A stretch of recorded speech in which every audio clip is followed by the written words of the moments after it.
اعوذ باللہ من الشیطان الرجیم بسم اللہ الرحمن الرحیم۔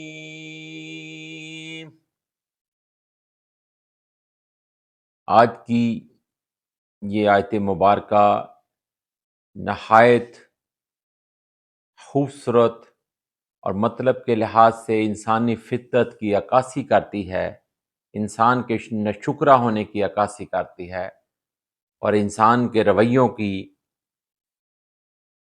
تفصیل بیان کر رہی ہے، بڑے مختصر الفاظ میں لیکن نہایت جامع پرائے میں بیان ہو رہا ہے۔ اس کو نہایت غور سے سنیں اور اس پر غور و ایک ایک لفظ پر غور کریں۔ وَإِذَا رَكِبُوا فِي الْفُلْكِ دَعَوُا اللَّهَ مُخْلِصِينَ لَهُ الدِّينَ وَلَمَّا نَجَّاهُمْ مِنَ الْبَرِّ إِذَا هُمْ يُشْرِكُونَ۔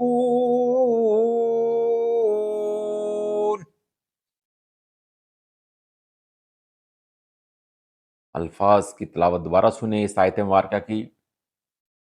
فَإِذَا رَكِبُوا فِي الْفُلْكِ دَعَوُا اللَّهَ مُخْلِصِينَ لَهُ الدِّينَ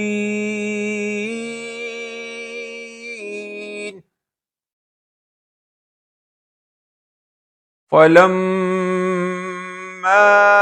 نَجَّاهُمْ مِنَ الْبَرِّ إِذَا هُمْ يُشْرِكُونَ۔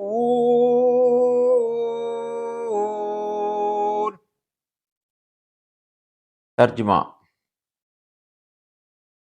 پھر جب سوار ہوتے ہیں کشتی میں تو دعا مانگتے ہیں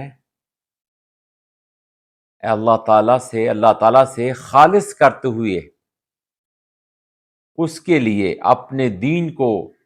پھر جب وہ سلامتی سے پہنچاتا ہے انہیں خشکی پر، تو اس وقت وہ شرک کرنے لگتے ہیں۔ اللہ اکبر، استغفر اللہ۔ دوبارہ سنیں ترجمہ۔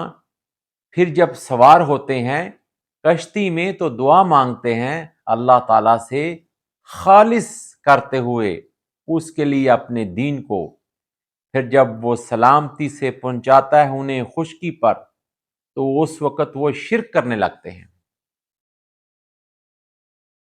اللہ اکبر۔ یہ غور کریں ذرا کہ ابن آدم کی فطرت جب کسی مشکل میں، جب کسی مصیبت میں پھنس جاتا ہے تو ساری اپنے دنیاوی، اپنے وسائل، اپنی عقل و فہم و فراست، اپنی قوت بازو کو جب آزما لیتا ہے تو پھر وہ اللہ کی طرف لوٹتا ہے، تو اسے اللہ یاد آتا ہے کہ اللہ بھی کوئی ہے۔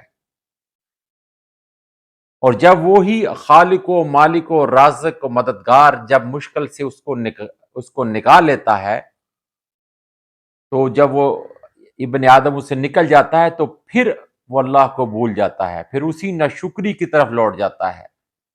حالانکہ ہونا تو یہ چاہیے کہ ہر مشکل کے وقت سب سے پہلے اللہ کی طرف رجوع کرے۔ ہر امن ہو یا جنگ ہو، مشکل ہو یا آسانی ہو، سب سے پہلی ترجیح جو ہے وہ اللہ سبحانہ و تعالیٰ ہونا چاہیے۔ فرسٹ پرائرٹی جو ہے وہ اللہ ہونا چاہیے۔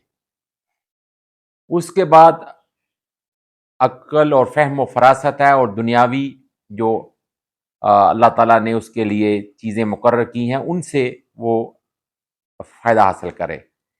اسی طرح اللہ تعالیٰ مثال دیتے ہوئے فرما رہے ہیں کہ جب کسی کشتی میں سوار ہوتا ہے اور طوفان و باد و باران آتا ہے تو پھر دعائیں کرتا ہے، یا اللہ مجھے بچا لے، مجھ سے خالص ہو کر اسے دعا کرتا ہے، اور پھر اتنا خالص ہوتا ہے کہ اس کے دین کے ساتھ منسلک ہو جاتا ہے۔